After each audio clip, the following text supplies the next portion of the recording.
तो जैसे कि पिछले एपिसोड में हमने देखा था, जो चैंग फैंग होता है वो रैन फ्लाइंग फ्लावर स्वॉर्ड टेक्निक का यूज कर रहा होता है, जिस कारण अब हम देखते हैं कि चैंग फैंग के पीछे एनर्जी का बना हुआ एक लोटस आ जाता है। जिसके बाद अब हम देखते हैं कि यहाँ पर जो डिसाइबल बैठे हुए होते हैं उनके ऊपर फूल की पत्तियां गिरने लगती है, जिसे देखकर वे डिसाइबल भी थोड़ा शौक हो जाते हैं और वे शौक होते हुए बोलते हैं कि यहाँ पर चल क्या रहा है, जो बारिश थी वो रुक चुकी है और अब यहाँ पर फूलों की पत्तियां गिरने लगी है। इसके बाद अब हम एक लड़की को देखते हैं जो कि चैंग फैंग की फैन बन चुकी होती है और वो चैंग फैंग की तारीफ करते हुए बोलती है कि चैंग फैंग तो सच में बहुत ही ज़्यादा औसम है, उसकी ये स्वॉर्ड टेक्निक पावरफुल के साथ साथ कितनी ज़्यादा खूबसूरत भी है। और उस लड़की की बातों को सुनकर उसके पास में बैठा हुआ एक डिसाइपल उसको बताता है कि यहाँ पर ये फूलों की पत्तियाँ इसलिए गिर रही है क्योंकि जो चैंग फैंग है उसने रैन फ्लाइंग फ्लावर स्वॉर्ड टेक्निक को मास्टर कर लिया है। इसके बाद अब हम यूनर को देखते हैं जो कि चैंग फैंग को रैन फ्लाइंग फ्लावर स्वॉर्ड टेक्निक का इतना अच्छे से इस्तेमाल करता हुआ देखकर काफी ज्यादा शौक हो चुकी होती है और वो अपने फादर से बोलती है, फादर मुझे एक बात सच सच से बताना, कहीं आप चैंग फैंग को पर्सनली जाकर रैन फ्लाइंग फ्लावर स्वॉर्ड टेक्निक तो नहीं सिखाते थे ना।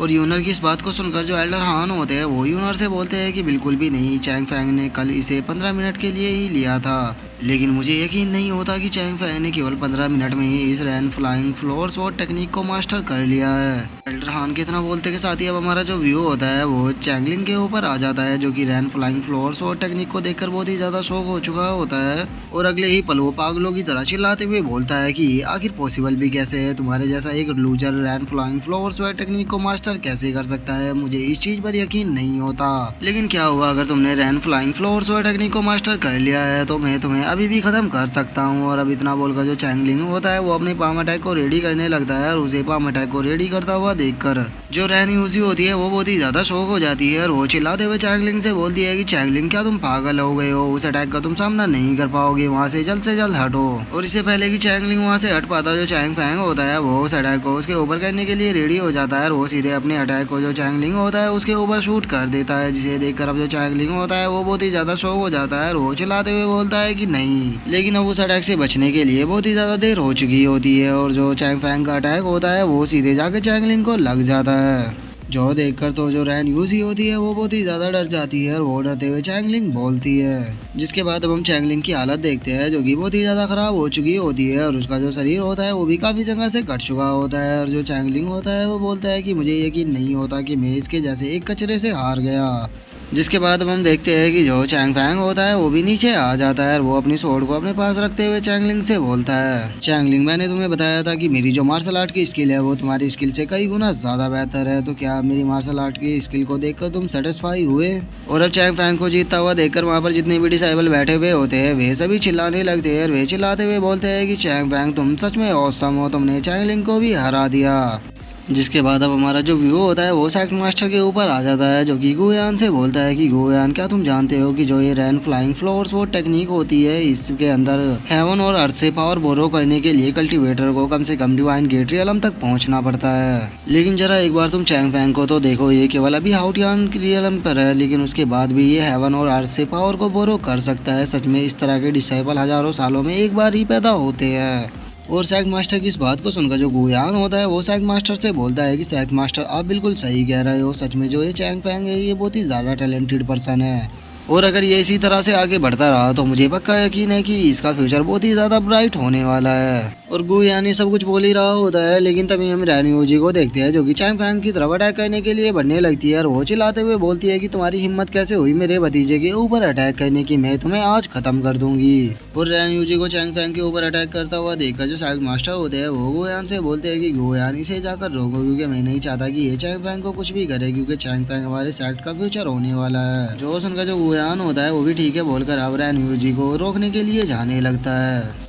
जिसके बाद अब हमारा जो व्यू होता है वो अरीना में बैठे हुए डिसाइबलों के ऊपर आ जाता है, जो कि चैंग फैंग को देखते हुए बोल रहे होते हैं कि मुझे पक्का यकीन है कि चैंग फैंग इस चैंगलिंग से अपना आज बदला लेकर रहेगा, क्योंकि पास्ट में जो चैंगलिंग था इसने चैंग फैंग के साथ काफ़ी ज़्यादा गलत किया था। जिसके बाद अब हम चैंग फैंग को देखते हैं जिसने कि अपनी सोल को निकालकर चैंगलिंग की तरफ कर दिया होता है और वो चैंगलिंग से बोलता है कि चैंगलिंग तुमने पास्ट में मेरे साथ जो कुछ भी किया था उसका बदला चुकाने के लिए तुम्हें अब अपनी जान को देना होगा। और इतना बोलकर जो चैंग फैंग होता है वो चैंगलिंग के ऊपर अटैक करने के लिए जा ही रहा होता है, लेकिन तभी हम देखते हैं कि वो जो अनाउंसर होता है वो बीच में आ जाता है और वो आकर चैंग फैंग की सोल को पकड़ते हुए उससे बोलता है, चैंग फैंग तुम ऑलरेडी इस फाइट को जीत चुके हो, लेकिन क्या उसके बाद भी तुम उसे मारना चाहते हो। अगर तुम अपनी यंग एज में ही इतने ज़्यादा रूथलेस बनोगे तो हो सकता है कि फ्यूचर में तुम्हारे लिए काफ़ी ज़्यादा प्रॉब्लम हो जाएगी। और अब अनाउंसर को बीच में इंटरफेयर करता हुआ देखकर जो चैंग फैंग होता है वो अपनी स्वॉर्ड को वापस रख लेता है। और वो अपनी स्वॉर्ड को वापस रखते हुए अपने मन में सोचता है कि मुझे लगा ही था कि ये ओल्ड मैन यहाँ पर बीच में इंटरफेयर जरूर करेगा।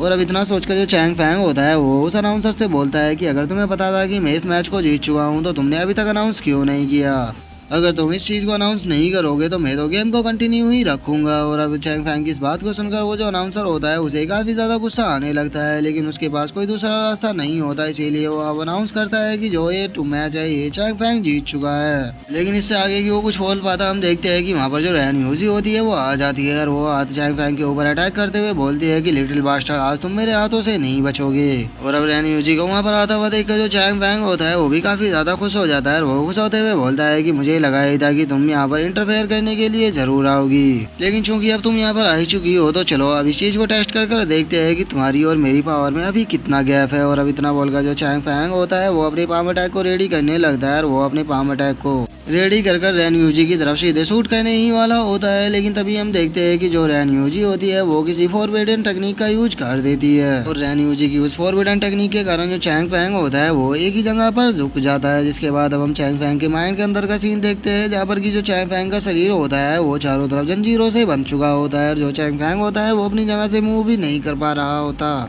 और जो रैन यूजी होती है वो चैंग फैंग के ऊपर पाम अटैक करते हुए उससे बोलती है कि लिटिल बास्टर्ड तुम्हें क्या लगा था कि मैं तुम्हें यहाँ पर स्ट्रगल करने का कोई चांस भी दूंगी, नहीं मैं तुम्हें यहाँ पर अपने पहले ही अटैक में खत्म करने वाली हूँ। और रैन यूजी को चैंग फैंग के ऊपर अटैक करता हुआ देखकर जो गुयान होता है वो भी काफी ज्यादा डर जाता है। और वो डरते हुए अपने मन में सोचता है कि नहीं ये सही नहीं हुआ, मैं काफी ज्यादा लेट हो चुका हूँ। और वहीं दूसरी तरफ हम एल्डर हान और न्यूनर को देखते हैं जो कि दोनों भी काफी ज्यादा शौक हो चुकी होती है। और वह शौक होकर चिल्लाते हुए बोलती है कि चैंग फैंग ध्यान से। जिसके बाद अब हम देखते हैं कि रैन यूजी ने अपने पाम अटैक को आकर सीधे चैंग फैंग के सर के ऊपर कर दिया होता है। और वो पाम अटैक इतना ज्यादा पावरफुल होता है कि जो चैंग फैंग होता है उसके पैर जमीन में धंस जाते हैं। और केवल इतना ही नहीं, उस पाम अटैक का इम्पैक्ट भी इतना ज्यादा पावरफुल होता है कि हम देखते हैं कि पूरे ग्राउंड के अंदर जो एनर्जी का प्रेशर होता है वो बिखरने लगता है। लेकिन इतने पावरफुल अटैक के बाद भी हम देखते हैं कि जो चैंग फैंग होता है उसे रैन यूजी के अटैक से कुछ भी नहीं हुआ होता, जो देखकर अब रैन यूजी बहुत ही ज्यादा शौक हो जाती है। और वो शौक होते हुए बोलती है कि आखिर ऐसा पॉसिबल भी कैसे है।